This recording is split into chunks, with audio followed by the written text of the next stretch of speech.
Mit? Amit leírtam, Bármit. Mit csinálunk? Ez a bizonyíték. 2012 van. Ja, hogy már megy a gép? Megy a gép. Ez a Ja, bizonyíték. 2012. július 28-án gyermekeink névnapi buliján felengedjük a Palack postának mondott palack Postát. zacskót. Valakinek. Drága gyermekeink fogják. Jó. És akkor Mindenki mondja a nevét, külön-külön. Alin. Ajándék. Barbie. Orosz Kinga. Regina. tovább. Nem mondja. Szanya. Hanna. Anna. Gréti. Nóri? Bárdi Nóri. Na. Nagy bátor. Nagy bátor. Ott minden. Levi? Vaja. Hello, mi is? Igen, jöjjön. Na jó, beszámolunk, és akkor nagy kiáltással mindenki elengedi. 1, 2, 3.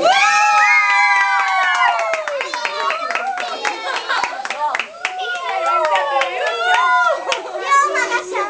Igen. Osztod. jó? Innen is lehet, hogy vissza fognak üzenni. Szia, Lufi! Írtál rá telefonszámot, meg címet? Ráírtad? Írtam. Jó. Jó, akkor kérdezem. Gyere vissza! Gyere vissza! Félrepül a napba. Gyere, elég be, Robi Vannak a bácsi. lufik, drága. Azt a mindenét. Én még mindig látom. Álljatok hátrébb, gyertek erre! Ama, egy sarokkal arra, vagy egy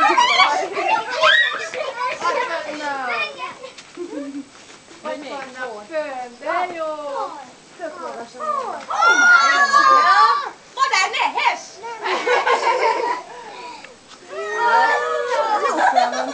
De miért nem megy arra? Most bezzeg nem fúj a szél. De hol van már megint a hely? Nagyon nekem is.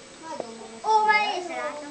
Én még mindig. Takarjátok el a szemeteket a kezetekkel, már ne csukjátok. Mindenki így csinál. Mint a szemészeted. De ha kinyújtjátok a kezeteket és a napot takarjátok, akkor is Nem, én látom. Hát elfújott már a szél tényleg. jön egy repülő.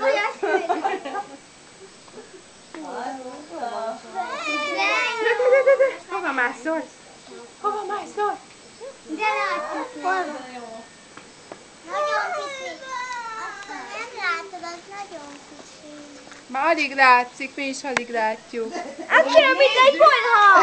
Még nézzük, de az Ó, de jó. Már akkora, mint egy bolha!